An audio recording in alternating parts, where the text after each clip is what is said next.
afternoon, colleagues. Welcome to the Public Safety Committee meeting for Tuesday, November 10th. Happy birthday to all the Marines out there, 245 years. You've never looked younger.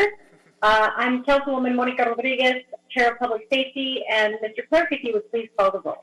Yes, Councilmember Rodriguez. Here. Councilmember O'Farrell. Councilmember Buscaino. Here. Councilmember Rue. Present. And Councilmember Lee. Present. Terrific. Can you please, Mr. Clerk, announce the call-in information for today's agenda for members of the public wishing to speak on agenda items? Yes. Members of the public who would like to offer public comment on the items listed on the agenda should call 1-669-254-5252.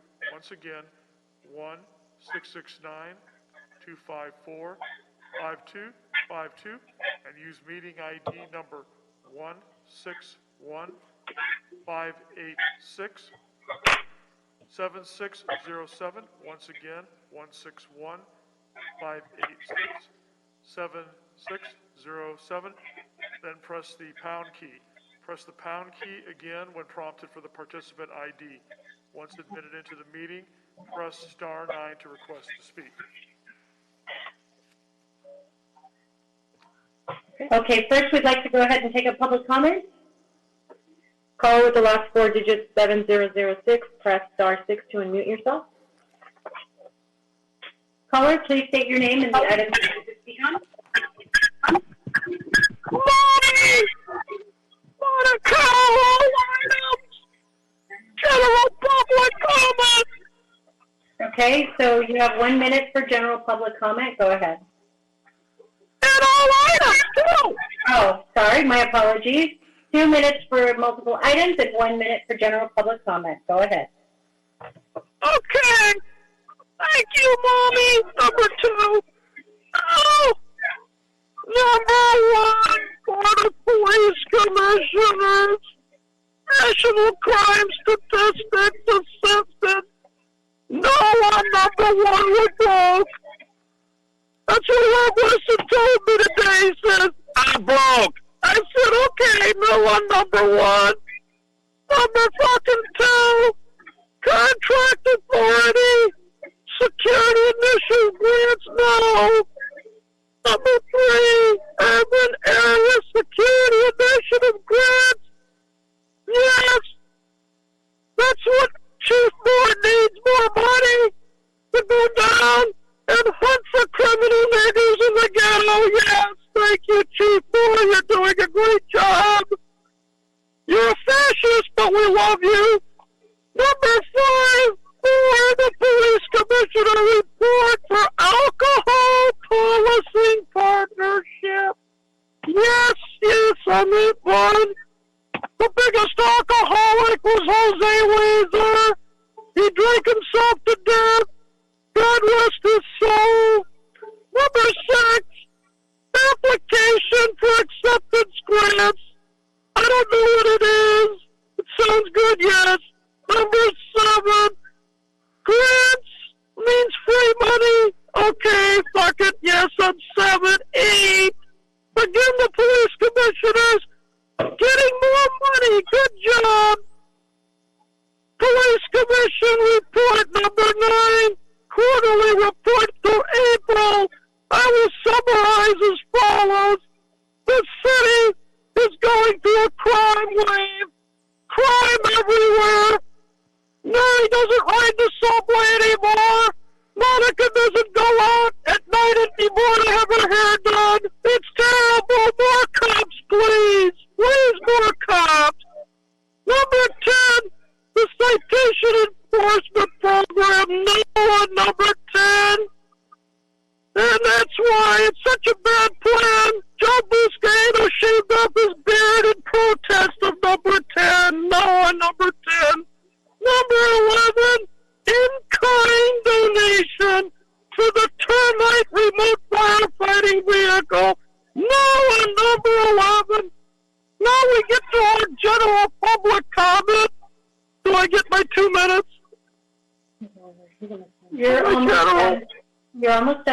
10 seconds. Okay, thank you, Monica. You're doing a good job. David Wu, we love you. Good luck, David Wu, for Controller 2022. Thank you very much. The time is concluded.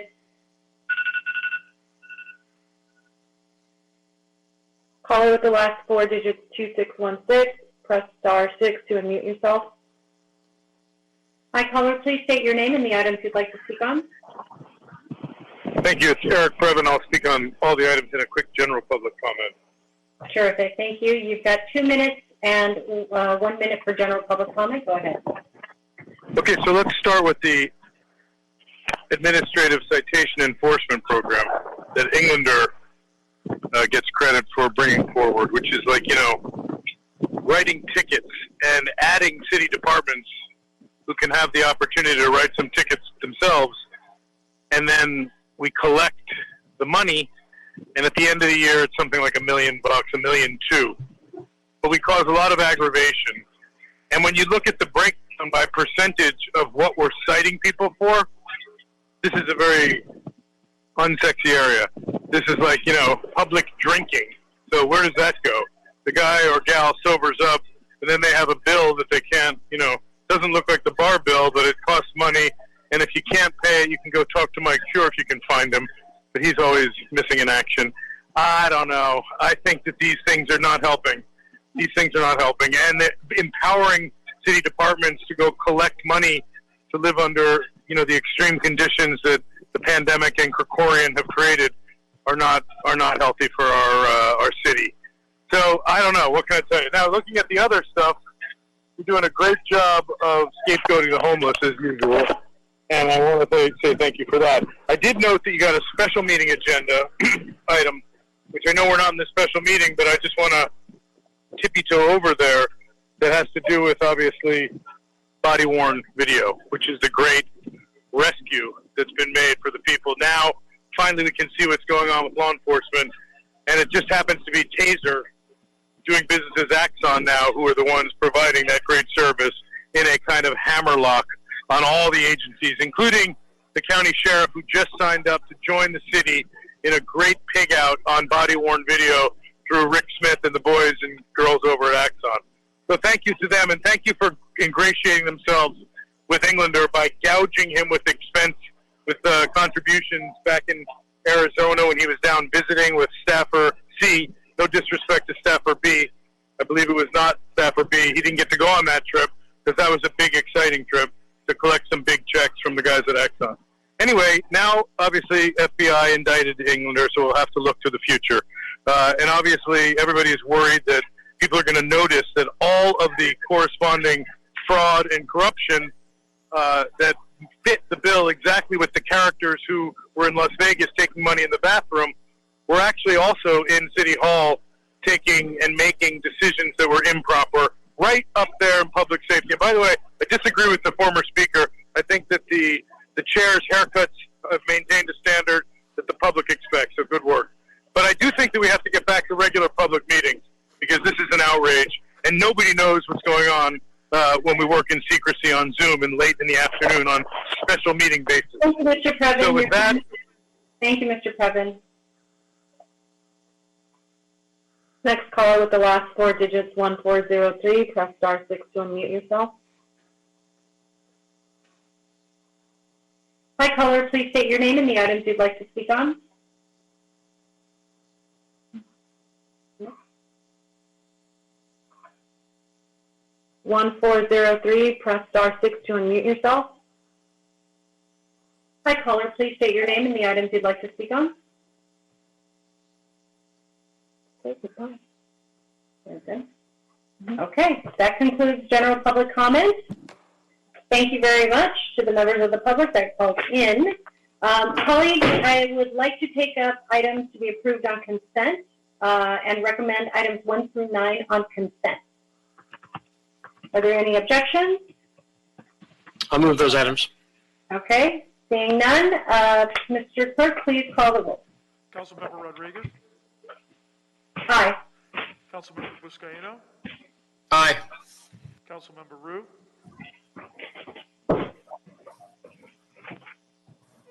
Councilmember Lee? Mr. Clerk, you're coming in low. Yeah, Mr. Clerk, we can barely hear you. Okay, Councilmember Rue, Oh, aye. Councilmember Lee, Aye. David, we can hear you just fine.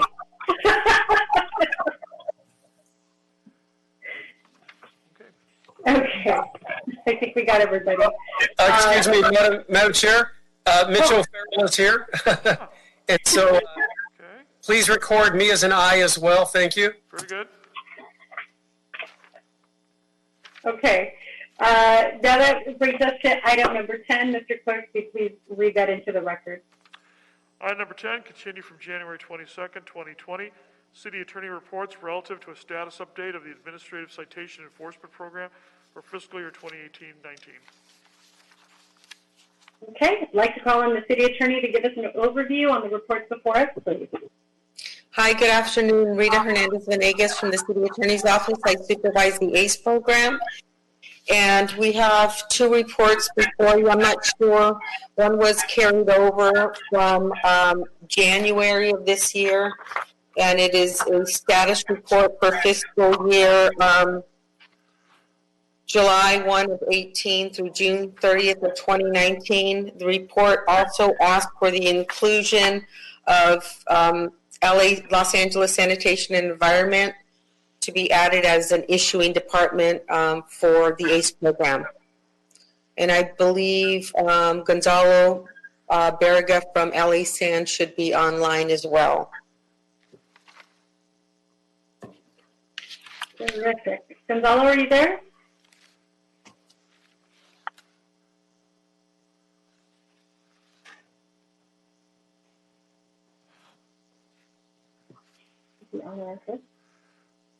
I thought he was going to join. And Council Adina Hopenstan from General Counsel may be on as well for the addition. Okay. Well, if you could just ask, one of the questions that we have is, so what are the citations that will be issued by sanitation through the ACE program?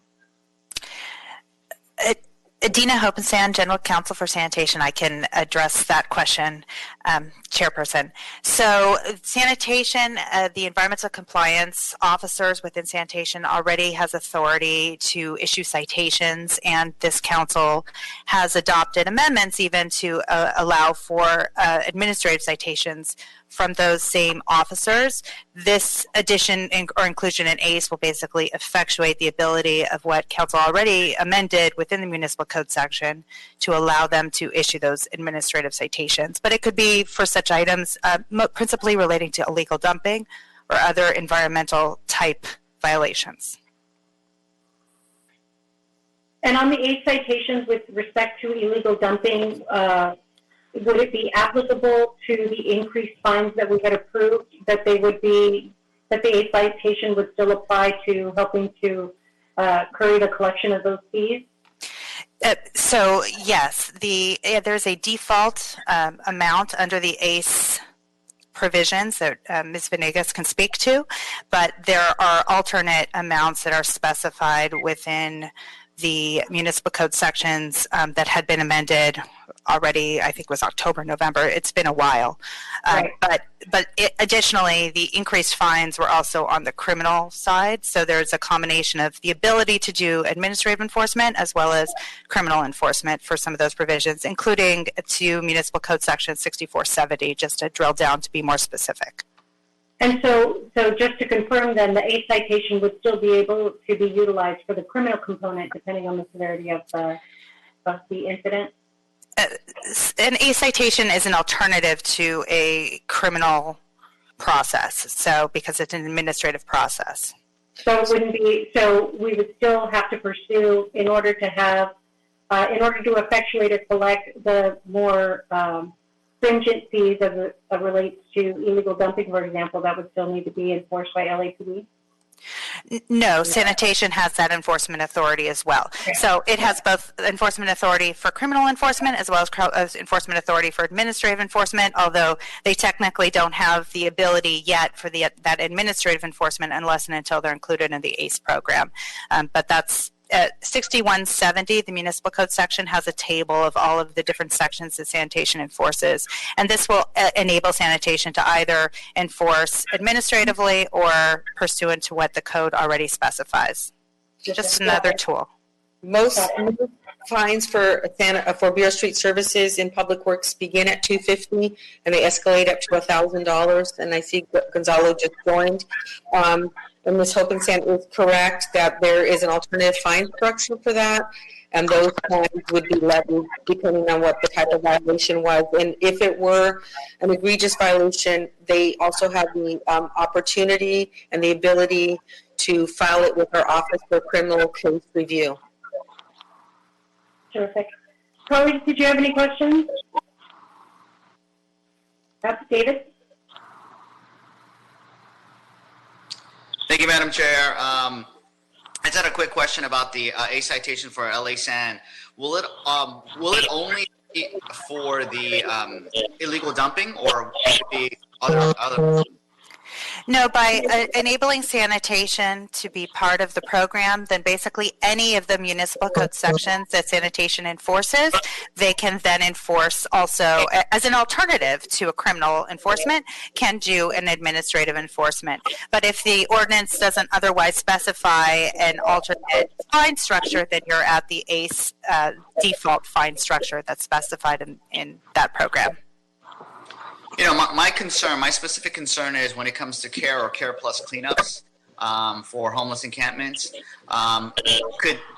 Would sanitation cite our unhoused neighbors as well? I don't believe that's the intent. And in fact, in 5611, there are great pains to identify what is kind of a violation that can be pursued and what is simply giving the authority to do the different operations. So it wouldn't change the enforcement setup of that section. When you refer to CARE or CARE Plus, you're referring, of course, to the underlying code section. So it shouldn't alter that enforcement at all, and all of a sudden create areas where there could be citations where there otherwise wouldn't. Okay, so they will not be cited through the A citation. I'll refer to Mr. Barriga to respond to you, council member. Hey, Gonzalo, how are you? Hey, good, and yourself? Gonzalo Barriga, LA Sanitation, Assistant Chief of Enforcement. To answer your question, sir, as directed by the Board of Public Works and our General Manager and Director, Enrique, we will not be citing or using any enforcement as it pertains to any homeless issues. Specifically. So 5611 would not be something that we would be citing for at an infraction level, misdemeanor, or at ACE level. That is something we would be deferring to our colleagues at the police department to enforce. Our job with 5611 and our unhoused residents is specifically related to personal property and whether or not it's in violation of 5611. And the violation that we would enforce is that your property would be subject to impoundment and or destruction based on our policies and procedures. So we're looking at ACE as more of another tool, another option for our Bureau.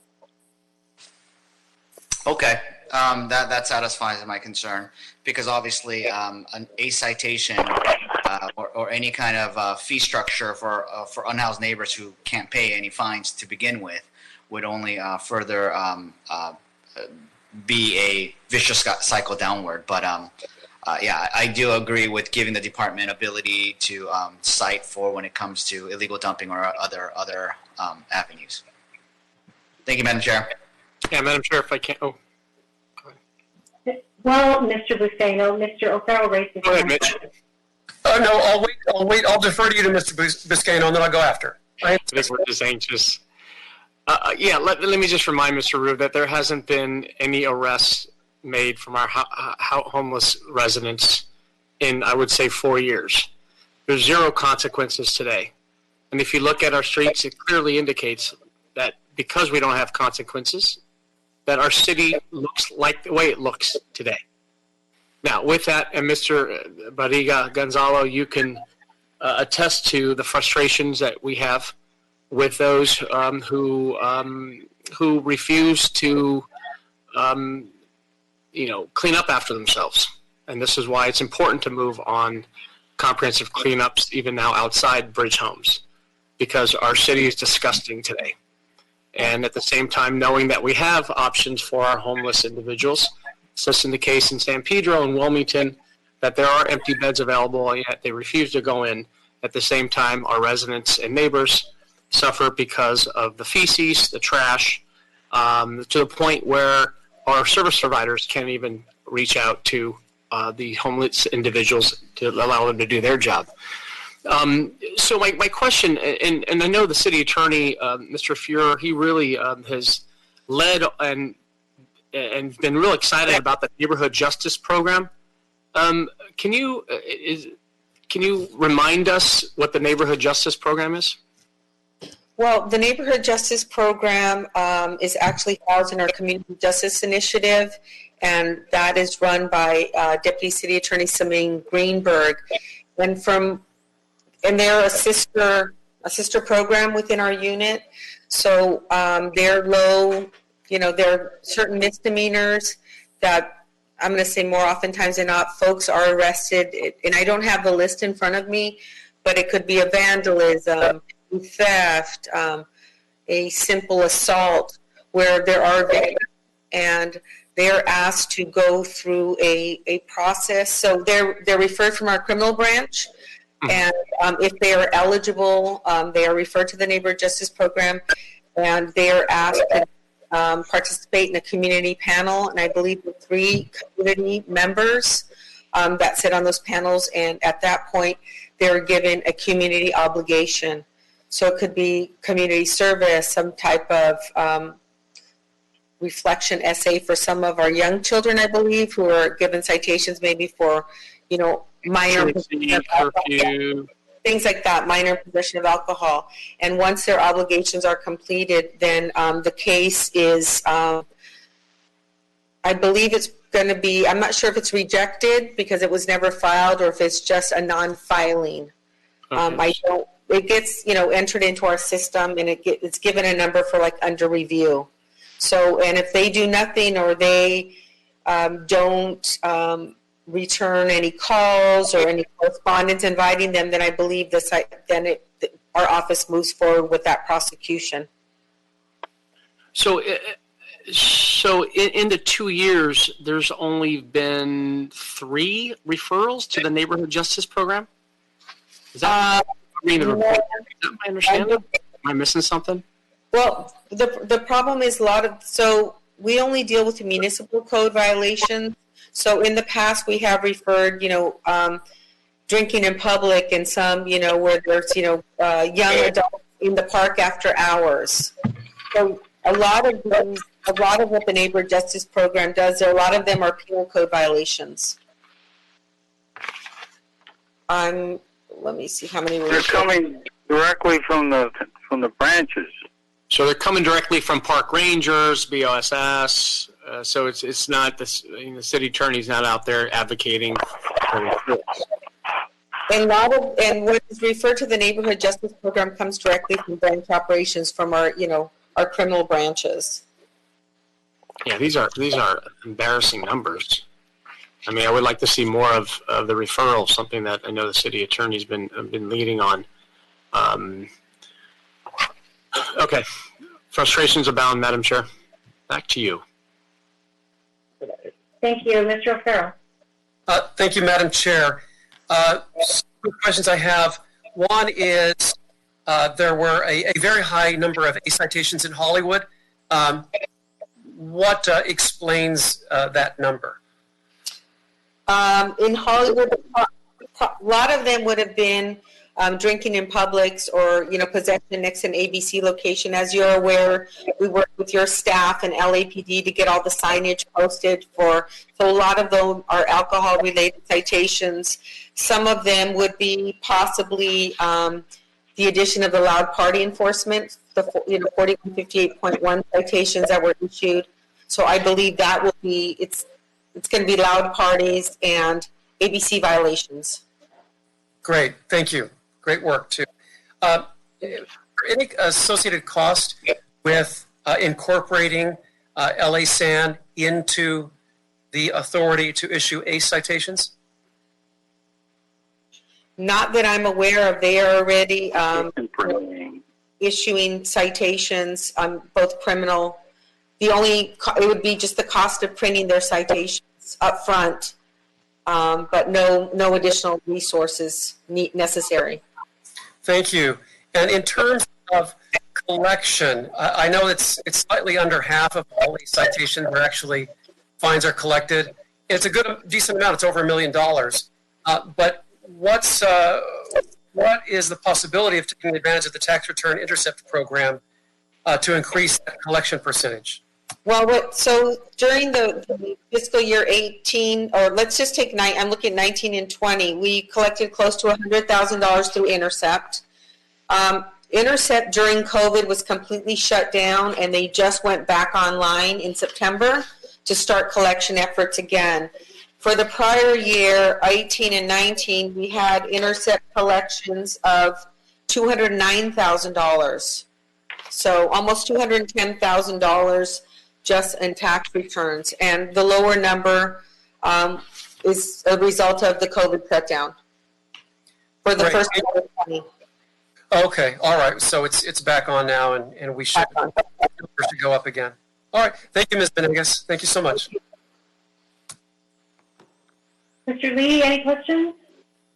No? Okay. And just one final question. I know that in February, Building and Safety and HCID both started utilizing e-citations for advertising home sharing without a city registration number. Is there any indication of how that is, how that's operating? And I just filed my annual report in October that reflects the numbers for the first quarter. So from March 1st through June 30th, Building and Safety issued 373 citations, and we collected almost $49,000 in fines. The Housing Department issued 115 citations, and we collected a little over $10,000 in fines for them. So they are steadily increasing. I believe they're up to, at the last meeting, close to 800 citations issued. Okay. Thank you very much. Appreciate you answering all our questions. Colleagues, I'd like to recommend that we approve the request from the Bureau of Sanitation, Watershed Protection Division, Environmental Enforcement and Emergency Response Unit to participate in the ACE program. Receive and file the City Attorney's 2019-2020 status report dated October 29th, 2020, and receive and file the City Attorney's 2018-2019 status report dated December 2nd, 2019. Mr. Clerk, if you call the roll. Councilmember Rodriguez? Aye. Councilmember O'Farrell? Aye. Councilmember Buscaino? Aye. Councilmember Rue? Aye. Councilmember Lee?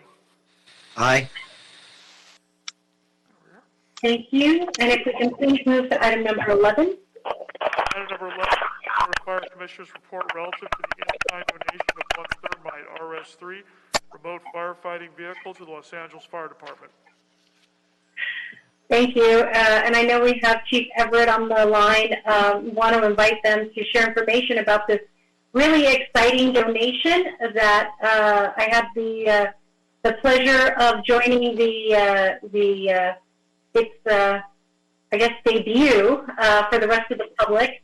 But Mr. Everett, if you please, Chief Everett, please share with my colleagues about this exciting contribution that we received. Absolutely. Good afternoon, Madam Chair and honorable committee members. Deputy Chief Graham Everett, I serve as the Chief of Staff.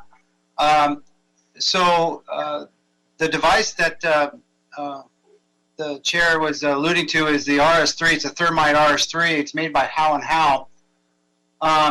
If you remember, in April of 2019, the Cathedral of Notre Dame fire in Paris was going on at that time, and they had a remote device attach hose lines to pull water lines inside this collapsing structure while it was on fire, to put water on the seat of the fire. The fire chief saw this in action, and we started researching it internally here, and we came to find out that there was no fire department in North America that had this type of device. And so we did some research, and we were able to find some generous donors from the Musk Foundation and from the Tides Foundation that provided us the funding to purchase the RS3. The advantages of the RS3 are really, it comes down to horsepower and GPM. So the RS3 can flow 2,500 gallons per minute versus like the ladder pipes and some of the portable monitors you've seen at some of our fires in the past where we hit it from above, where those GPMs are around 800 to 1,000. So, and it also puts water directly on the seat of the fire without putting firefighters in harm's way of potentially collapsed structures or collapsing structures. So it's not a replacement for firefighters, but in certain situations, it certainly can take them in a harm's way in situations where we might have to pull everyone out. It'll bring suppression resources. It'll bring suppression to some of these fires quicker. And we think it's a great tool. We haven't been able to experiment completely with everything it can do, but it, as we saw in the demonstration, it was able to move some vehicles around, and it looks like a little tractor, but it has a winch attached to it to assist us to pull baled goods and palleted items out of some of these buildings so we can actually get some water to where it needs to go. So we're really excited about the applications that we'll be able to use it on. Also for hazardous materials, atmospheres, and things like that, where we don't want to put our people in harm's way unnecessarily. So we're excited to see what its capabilities are, and looking forward to to the progress on where we can use it. So I'm happy to take any questions if anyone has anything. So I know the evening before its unveiling, it was deployed to an incident in Boyle Heights, and I believe I saw just most recently it was utilized again. Is that correct? Yes, ma'am. So they had a fire in Alhambra in a basement warehouse, and we actually were asked for mutual aid to provide the RS3 to that fire. It performed very well, and again, we're still experimenting with everything it can do, but we were able to deploy that device. Some of the things that we have going on right now are developing more policy about the use of the RS3 outside of our department in terms of like mutual aid agreements and things like that for the region. Of course, being the first in North America to take delivery of such advice, all the fire departments around us are also aware that we have it. So anything that we can do to deploy it in a proper manner, we're going to try. The first day it arrived, we did have that fire downtown, and we brought it on scene and we pulled it out to see what it could do. And by then, the firefighters that were on scene actually had a pretty good knockdown, so we didn't deploy it that night, but we took it off the trailer, but we didn't flow any water with it. So we're excited for its future. Terrific. Well, thank you very much, and I want to thank the Fire Foundation for their work and helping us procure this for LA City. I think it's just another method in our defense for our arsenal to protect our firefighters and help make sure that they're not going to be put in harm's way in circumstances where we can deploy this as opposed to putting their lives in further danger. So with that, colleagues, unless there are any questions, highly recommend you check it out because it's actually, it was great to see it in action. And my recommendation is that we approve the acceptance of this donation. Mr. Clerk, if you please call the roll. Councilmember Rodriguez? Aye. Councilmember O'Farrell? Aye. Councilmember Buscaino? An enthusiastic aye. Councilmember Root? Aye. Councilmember Lee? Aye. Very good. Terrific. Mr. Clerk, I believe we've cleared the desk. That clears the desk for the regular meeting. Terrific. Let's adjourn and move into the special meeting, please. Very good.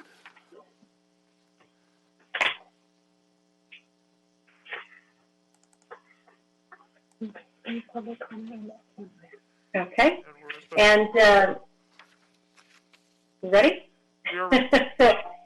Okay, and so we are now have begun our special meeting of the Public Safety Committee meeting. And Mr. Clerk, if you please call the roll. Yes, CAO report relative to the First Amendment and restated agreement to contract number C-127706 with Axon Enterprise, Inc. for the continued equipment acquisition, maintenance, and support services for the LAPD's body-worn video camera and conducted electrical weapons programs. Also referred to the Budget and Finance Committee. Terrific. So can we please provide the call-in information for members of the public wishing to speak on this item? Members of the public who would like to offer public comment on the item listed on the agenda should call 1-669-254-5252 and use meeting ID number 161-586-7607 and then press the pound key. Press the pound key again when prompted for the participant ID. Once admitted into the meeting, press star 9 to request to speak. Terrific, thank you. Caller with the last 4 digits 7006, press star 6 to unmute yourself. Hi caller, you have 1 minute. Mommy! Yes! So we're against this horrible project.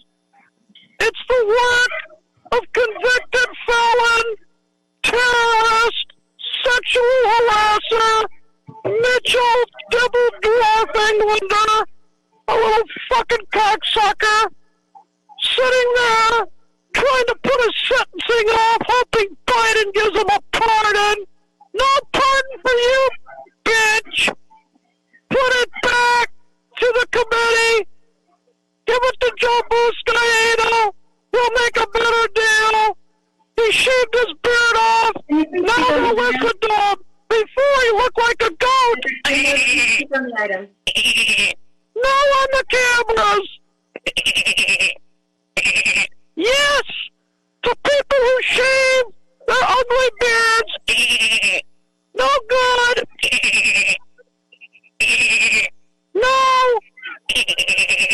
Yes, to the fucking putting Mitchell Englander in prison for 5 years. Maximum sentence. And Homelesson too. Thank you very much. He'll be next. Homelesson for prison.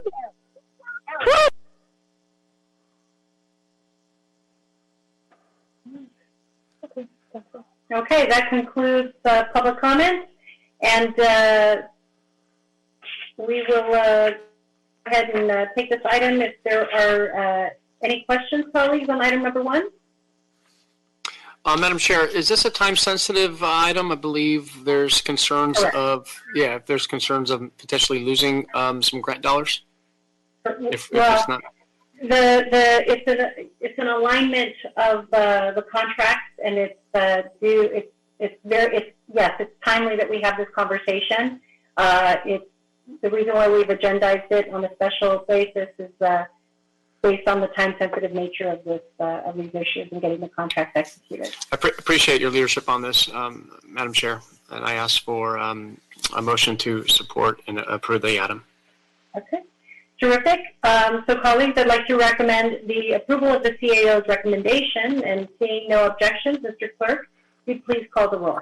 Councilmember Rodriguez? Aye. Councilmember O'Farrell? Aye. Councilmember Buscaino? Aye. Councilmember Rue? Aye. Councilmember Lee? Aye. Good. Terrific. That concludes our special meeting, and colleagues, we have cleared the desk, and this meeting is adjourned. Thank you all very much.